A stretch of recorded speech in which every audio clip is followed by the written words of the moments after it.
Lombok Barat, sebuah desa yang dulu tenang, kini berubah jadi lautan amarah. Disinilah rumah dua polisi, suami istri, berdiri, menjadi saksi bisu dari tragedi cinta, pengkhianatan, dan kematian. Brigadir Esko Fascarelli ditemukan tewas tergantung di belakang rumahnya. Dan yang mengejutkan, tersangka utamanya adalah istrinya sendiri, Brigadir Rizka Sintiani. Namun cerita tak berhenti di sana. Amarah keluarga, desakan keadilan, dan dugaan adanya pihak lain yang terlibat membuat dusun kecil ini berubah jadi medan ketegangan antara warga dan aparat. Malam itu, ratusan massa datang, rumah Rizka dihancurkan, dan sejak saat itu, Lombok Barat tak lagi sama. Inilah kisah kelam di balik dua seragam, satu cinta, dan satu kematian yang belum menemukan kebenaran. Selamat datang dan kembali lagi di channel Bicara Saja. Mari kita lanjut lagi Rita. Senin pagi, 24 Agustus 2025, Dusun Nyiur Lembang di Lombok Barat mendadak gempar. Dari belakang sebuah rumah sederhana, warga menemukan tubuh seorang pria tergantung di bawah pohon mangga, lehernya terjerat tali. Tubuh itu sudah kaku, dan wajahnya membiru.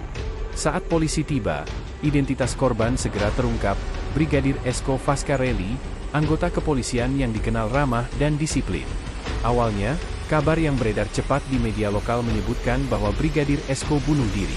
Tapi dari raut wajah para penyidik di lokasi, jelas ada sesuatu yang tidak beres.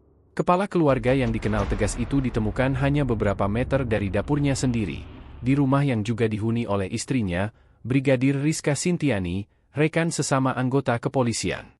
Di mata warga, pasangan ini tampak ideal.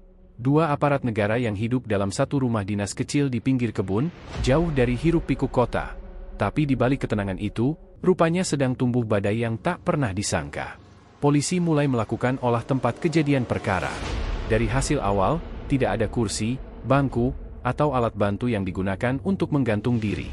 Tali yang melilit leher korban terlalu tinggi posisinya, simpulnya juga terlalu rapi, lebih mirip jeratan dari tangan orang lain ketimbang simpul buatan korban sendiri.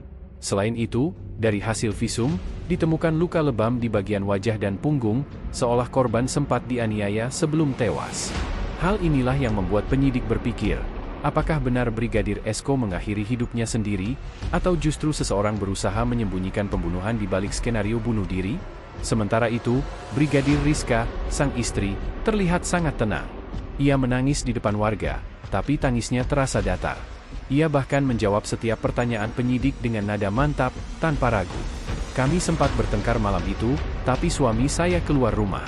Saya tidak tahu dia akan berbuat sejauh itu, katanya lirih. Namun, saat penyidik menelusuri lebih dalam, alibi Rizka mulai retak. Sejumlah saksi mengatakan, malam sebelum kejadian terdengar suara bentakan keras dan bunyi benda jatuh dari arah rumah pasangan itu. Ada pula tetangga yang melihat lampu rumah tetap menyala hingga dini hari. Bukan hanya itu. Dari catatan ponsel Esko, ditemukan beberapa pesan singkat yang belum sempat terkirim, salah satunya berbunyi, "Kalau aku kenapa-kenapa, tolong jaga anakku. Ada hal yang kamu belum tahu tentang dia." Pesan itu tertulis hanya 2 jam sebelum Esko ditemukan tewas. Penyidik kemudian memeriksa telepon genggam milik Rizka, dan menemukan riwayat percakapan dengan seseorang berinisial A. Percakapan yang bernada pribadi, bahkan emosional. Isu perselingkuhan pun mulai berembus. Ketika barang bukti mulai dikumpulkan, ekspresi Rizka berubah. Ia lebih tertutup, dan beberapa kali menolak diperiksa ulang. Namun fakta di lapangan tak bisa dibantah. Di kuku jari Esko, ditemukan sidik DNA milik Rizka, seolah sang korban sempat melawan sebelum lehernya dijerat. Puncaknya, setelah hampir 2 minggu penyelidikan intensif, Polda NTB secara resmi menetapkan Brigadir Rizka Sintiani sebagai tersangka pembunuhan suaminya sendiri. Publik dikejutkan. Media lokal dan nasional menyorot kasus ini habis-habisan. Bagaimana mungkin dua anggota polisi yang seharusnya menjunjung hukum, justru terlibat dalam tragedi berdarah seperti ini? Sementara itu, keluarga besar Esko di desa Bonjeruk terpukul. Mereka tak percaya pria yang dikenal sabar itu tewas di tangan orang yang ia cintai. Ibunya pingsan saat mendengar kabar penetapan tersangka. Ayahnya menolak berbicara dengan wartawan. Namun ada satu sosok kecil yang paling menderita, anak mereka yang masih duduk di sekolah dasar. Dalam keterangannya, anak itu mengaku sempat mendengar suara ayahnya berteriak minta tolong malam itu, dan melihat ada orang lain di rumah selain ibunya. Pernyataan itu membuat arah kasus semakin rumit. Jika benar ada pihak ketiga, siapa dia? Apakah ia membantu Rizka melakukan pembunuhan, atau justru menjadi saksi yang kini disembunyikan? Sejak saat itu, rumah yang dulu penuh tawa itu berubah menjadi tempat sunyi penuh tatapan curiga. Setiap kali angin bertiup melewati pohon mangga di belakang rumah, warga seperti mengingat kembali sosok Brigadir Esko yang tergantung dengan mata terbuka, seolah masih mencari keadilan. Kasus ini belum berakhir. Dan di balik dinding yang tampak tenang, ada bara yang mulai menyala, bara kemarahan yang kelak akan meledak di Dusun Nyiur Lembang. 2 minggu setelah penetapan tersangka, Dusun Nyiur Lembang kembali ramai. Pagi itu, deretan mobil polisi dan garis kuning tampak di depan rumah bercat krem yang sudah beberapa kali disorot media. Hari itu, Polres Lombok Barat bersama tim Polda NTB menggelar rekonstruksi kasus pembunuhan Brigadir Esko Fascarelli yang melibatkan tersangka utama, istrinya sendiri, Brigadir Rizka Sintiani. Sejak subuh, warga sudah memenuhi jalan setapak menuju lokasi. Ada yang datang karena penasaran, ada juga yang datang dengan amarah di dada. Tak sedikit dari mereka yang membawa foto almarhum Esko, menatap rumah itu dengan mata merah. Kami ingin lihat, apa benar dia tega, ucap seorang warga pelan. Di dalam rumah, petugas sibuk menyiapkan perlengkapan rekonstruksi. Setiap langkah sudah dihitung, setiap sudut diukur, setiap kemungkinan dikaji. Di tengahnya, Brigadir Rizka berdiri mengenakan rompi tahanan berwarna oranye, tangan terborgol. Rambutnya dikuncir rapi, wajahnya datar tanpa ekspresi. Aksi pertama, korban dan tersangka bertengkar di ruang tamu, seru penyidik yang memandu rekonstruksi. Beberapa petugas memeragakan adegan demi adegan sesuai keterangan Rizka. Saat adegan jerat tali diperagakan, suasana mendadak hening. Warga yang menonton dari luar pagar menahan napas, sebagian menitikkan air mata. Astagfirullah, tega benar, bisik seorang ibu tua. Namun yang membuat suasana semakin panas bukan hanya rekonstruksi itu. Beberapa anggota keluarga Brigadir Esko dari desa Bonjeruk datang langsung ke lokasi. Mereka membawa spanduk bertuliskan, "Tangkap semua pelaku, jangan hanya Rizka yang dikorbankan." Salah satu di antara mereka, Gunawan, paman almarhum, bersuara keras di depan media. Anak almarhum sendiri bilang, waktu malam kejadian, ada orang lain di rumah. Anak itu lihat ayahnya dipukuli. Kata-kata itu sontak membuat kerumunan semakin gaduh. Warga mulai berspekulasi, apakah benar Rizka tidak sendirian malam itu? Rumor pun beredar cepat, ada seseorang yang disebut-sebut sebagai A, nama yang juga ditemukan di riwayat pesan ponsel Rizka. Siapa dia? Apakah dia rekan kerja? Kekasih gelap? Atau sekadar rekan yang salah waktu salah tempat? Polisi belum memberi jawaban. Namun media lokal mulai memberitakan dengan judul-judul sensasional. Drama cinta dan darah di balik seragam polisi, istri membunuh suami, anak jadi saksi kunci, misteri sosok A, bayangan ketiga di malam kematian Esko. Kepala dusun, Muhammad Rizal, yang sejak awal membantu proses hukum, mulai cemas. Kami di sini ingin suasana tetap aman. Tapi warga sudah terbakar emosi, ujarnya kepada wartawan. Ia bahkan sempat meminta agar rekonstruksi dilakukan tertutup, namun karena tekanan media dan publik, akhirnya tetap dibuka terbatas. Rekonstruksi berlangsung hampir 3 jam. Setelahnya, polisi langsung membawa Rizka kembali ke mobil tahanan. Tapi sebelum mobil itu keluar dari halaman, seorang warga meneriakkan, "Hukum dia seberat-beratnya. Keadilan untuk Esko." Suara itu disambut sorakan lain. Suasana makin ricuh hingga polisi harus membentuk barikade. Sejak hari itu, nama Brigadir Rizka Sintiani menjadi sorotan nasional. Setiap gerak-geriknya di penjara, setiap sidang pra-peradilan, bahkan setiap kunjungan keluarganya, menjadi bahan pembicaraan publik. Namun di sisi lain, banyak yang mulai bertanya, jika benar Rizka yang membunuh, mengapa hasil forensik menunjukkan adanya 2 jenis jejak luka yang berbeda di tubuh Esko? Jika ia melakukannya sendiri, bagaimana mungkin tali jerat bisa diikat setinggi 2 meter tanpa alat bantu?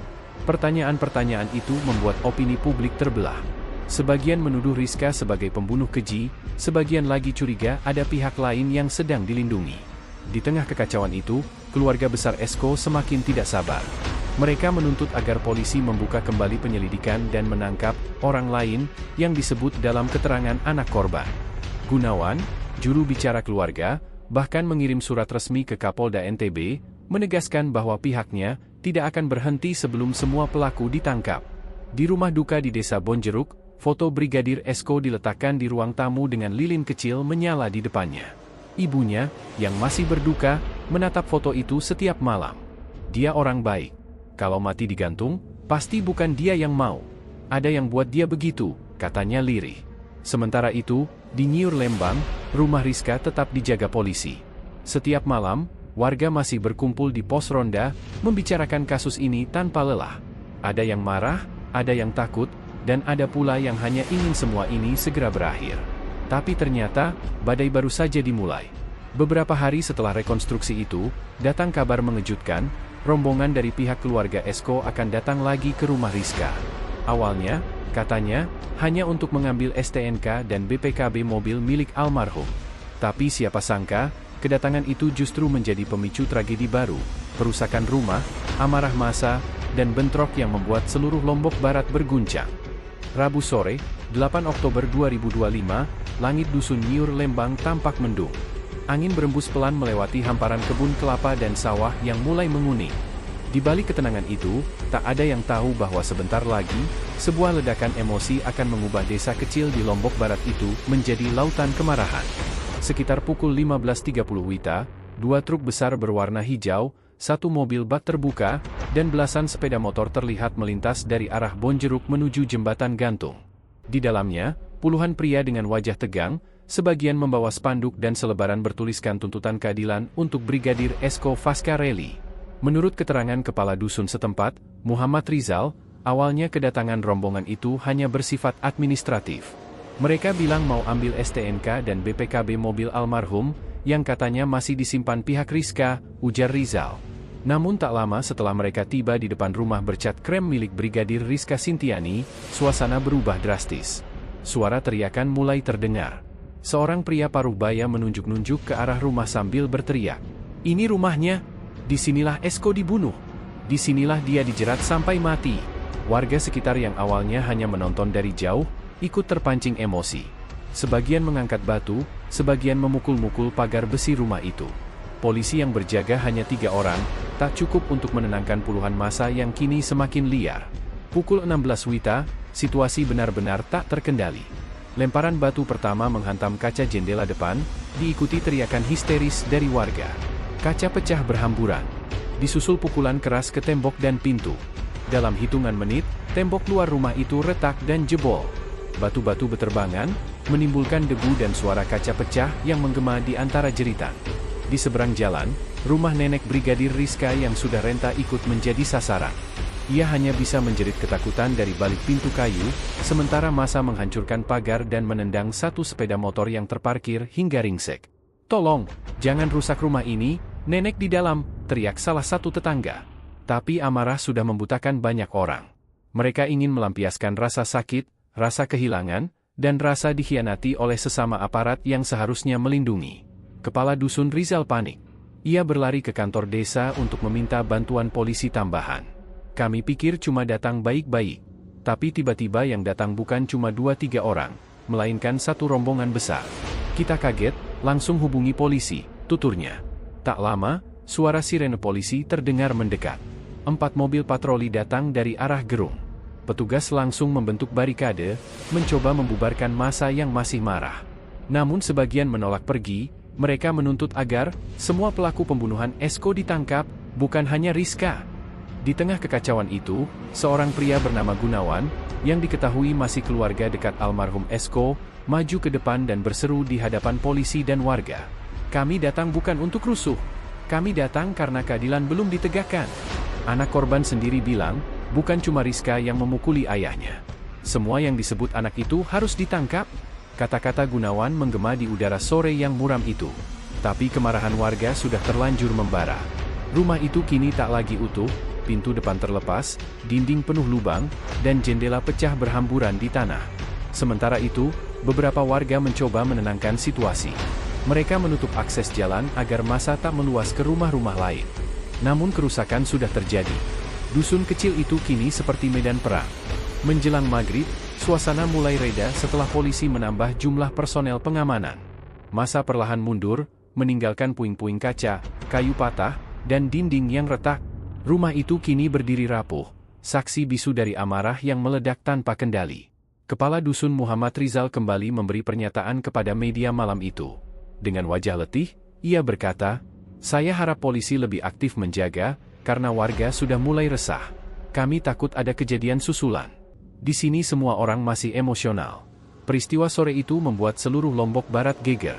Bukan hanya karena rumah seorang anggota polisi dirusak massa, tapi karena kasus ini telah menelanjangi luka yang jauh lebih dalam, hilangnya kepercayaan, baik antara warga dan aparat, maupun di antara dua keluarga yang dulu saling mengenal. Keesokan harinya, foto-foto kerusakan rumah Brigadir Rizka viral di media sosial. Dinding yang jebol, kaca pecah, dan sepeda motor yang hancur di halaman depan menjadi bukti visual dari amarah yang sudah tak bisa dibendung lagi. Publik pun terbelah, sebagian menyalahkan massa yang main hakim sendiri, sebagian lagi merasa peristiwa itu adalah konsekuensi dari ketidakjelasan hukum.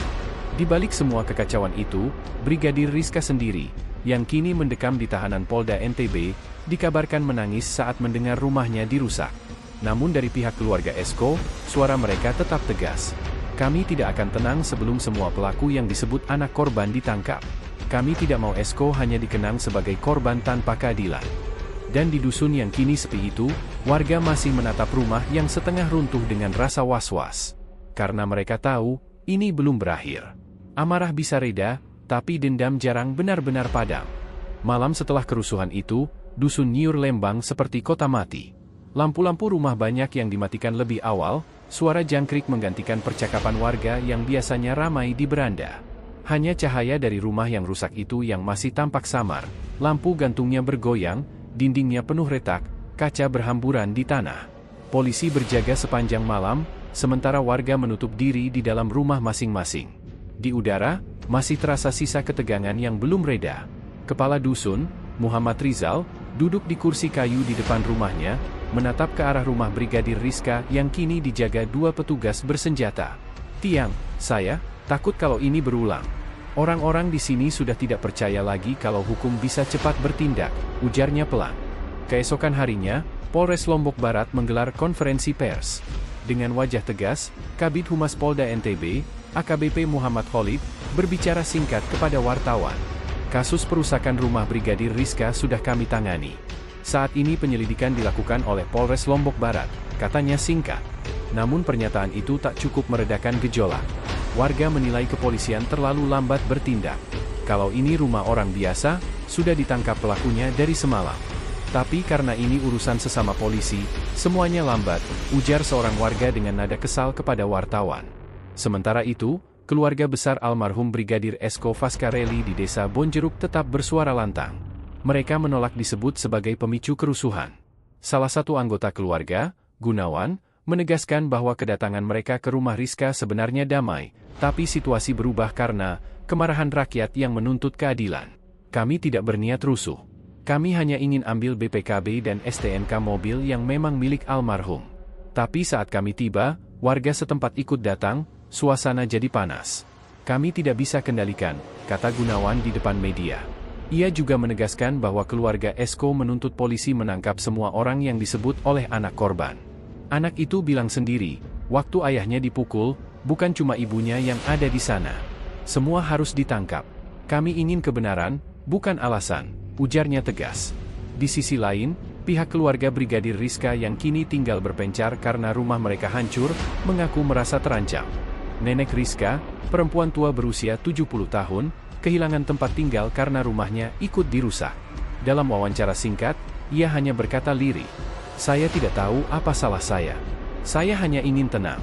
Rumah saya dihancurkan, motor cucu saya rusak, dan semua orang lihat kami seperti pembunuh." Suasana di desa itu semakin mencekam. Beberapa warga yang dikenal dekat dengan keluarga Rizka memilih pindah sementara karena takut menjadi sasaran. Di pos ronda, topik pembicaraan tak pernah berganti.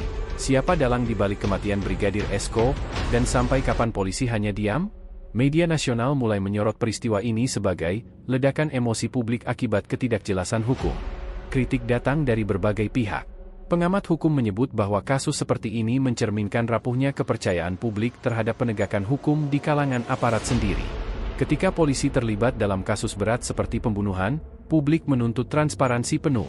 Tapi jika prosesnya lambat dan tidak terbuka, maka yang muncul adalah amarah, ujar seorang pakar hukum pidana dari Mataram dalam wawancara televisi. Kondisi semakin sulit ketika rekaman amatir perusakan rumah Rizka menyebar luas di media sosial. Video berdurasi 2 menit itu memperlihatkan puluhan warga berteriak, beberapa di antaranya menendang pagar dan melempar batu, sementara 3 polisi berdiri di depan rumah tanpa bisa berbuat banyak. Video itu langsung viral dengan berbagai komentar. Di mana penegakan hukum? Kalau sesama polisi saja begini, bagaimana dengan rakyat kecil? Malam harinya, Polda NTB kembali menurunkan tambahan personel untuk berjaga di lokasi. Polisi berseragam lengkap berpatroli di sekitar desa, memastikan tidak ada penyerangan lanjutan.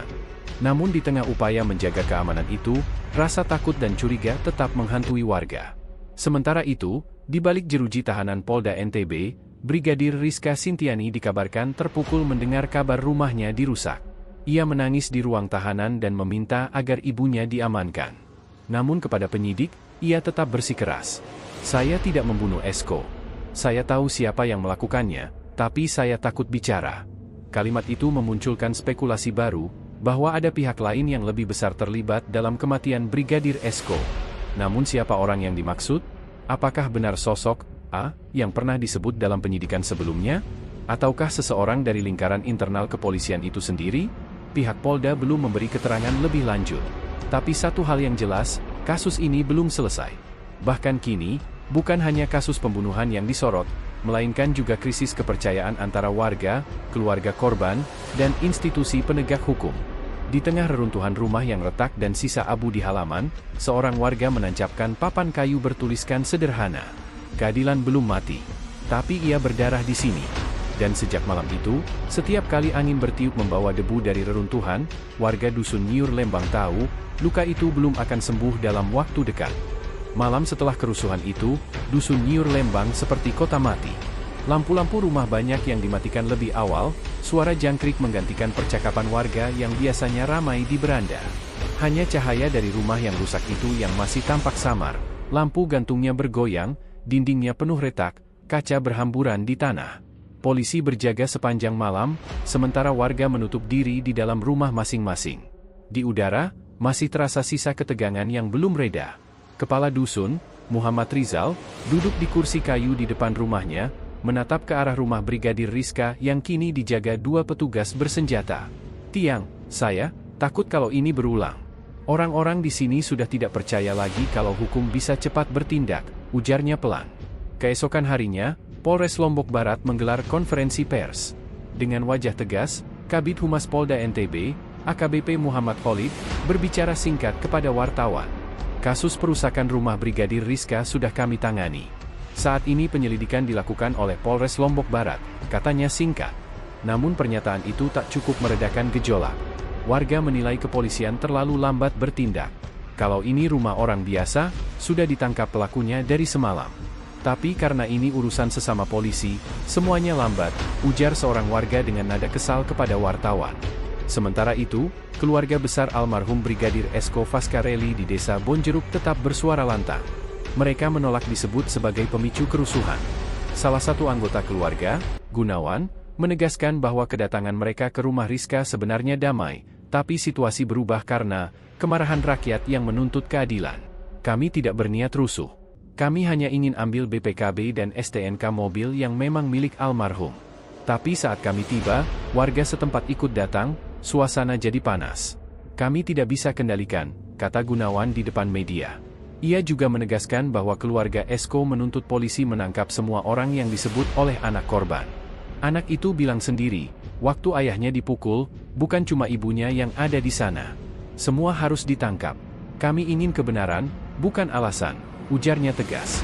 Di sisi lain, pihak keluarga Brigadir Rizka yang kini tinggal berpencar karena rumah mereka hancur, mengaku merasa terancam. Nenek Rizka, perempuan tua berusia 70 tahun, kehilangan tempat tinggal karena rumahnya ikut dirusak. Dalam wawancara singkat, ia hanya berkata lirih, "Saya tidak tahu apa salah saya. Saya hanya ingin tenang. Rumah saya dihancurkan, motor cucu saya rusak, dan semua orang lihat kami seperti pembunuh." Suasana di desa itu semakin mencekam. Beberapa warga yang dikenal dekat dengan keluarga Rizka memilih pindah sementara karena takut menjadi sasaran. Di pos ronda, topik pembicaraan tak pernah berganti. Siapa dalang di balik kematian Brigadir Esko, dan sampai kapan polisi hanya diam? Media nasional mulai menyorot peristiwa ini sebagai ledakan emosi publik akibat ketidakjelasan hukum. Kritik datang dari berbagai pihak. Pengamat hukum menyebut bahwa kasus seperti ini mencerminkan rapuhnya kepercayaan publik terhadap penegakan hukum di kalangan aparat sendiri. Ketika polisi terlibat dalam kasus berat seperti pembunuhan, publik menuntut transparansi penuh. Tapi jika prosesnya lambat dan tidak terbuka, maka yang muncul adalah amarah, ujar seorang pakar hukum pidana dari Mataram dalam wawancara televisi. Kondisi semakin sulit ketika rekaman amatir perusakan rumah Rizka menyebar luas di media sosial. Video berdurasi 2 menit itu memperlihatkan puluhan warga berteriak, beberapa di antaranya menendang pagar dan melempar batu, sementara 3 polisi berdiri di depan rumah tanpa bisa berbuat banyak. Video itu langsung viral dengan berbagai komentar. Di mana penegakan hukum? Kalau sesama polisi saja begini, bagaimana dengan rakyat kecil? Malam harinya, Polda NTB kembali menurunkan tambahan personel untuk berjaga di lokasi. Polisi berseragam lengkap berpatroli di sekitar desa, memastikan tidak ada penyerangan lanjutan. Namun di tengah upaya menjaga keamanan itu, rasa takut dan curiga tetap menghantui warga. Sementara itu, di balik jeruji tahanan Polda NTB, Brigadir Rizka Sintiani dikabarkan terpukul mendengar kabar rumahnya dirusak. Ia menangis di ruang tahanan dan meminta agar ibunya diamankan. Namun kepada penyidik, ia tetap bersikeras. Saya tidak membunuh Esko. Saya tahu siapa yang melakukannya, tapi saya takut bicara. Kalimat itu memunculkan spekulasi baru, bahwa ada pihak lain yang lebih besar terlibat dalam kematian Brigadir Esko. Namun siapa orang yang dimaksud? Apakah benar sosok A yang pernah disebut dalam penyidikan sebelumnya? Ataukah seseorang dari lingkaran internal kepolisian itu sendiri? Pihak Polda belum memberi keterangan lebih lanjut. Tapi satu hal yang jelas, kasus ini belum selesai. Bahkan kini, bukan hanya kasus pembunuhan yang disorot, melainkan juga krisis kepercayaan antara warga, keluarga korban, dan institusi penegak hukum. Di tengah reruntuhan rumah yang retak dan sisa abu di halaman, seorang warga menancapkan papan kayu bertuliskan sederhana, "Keadilan belum mati, tapi ia berdarah di sini." Dan sejak malam itu, setiap kali angin bertiup membawa debu dari reruntuhan, warga dusun Nyur Lembang tahu, luka itu belum akan sembuh dalam waktu dekat.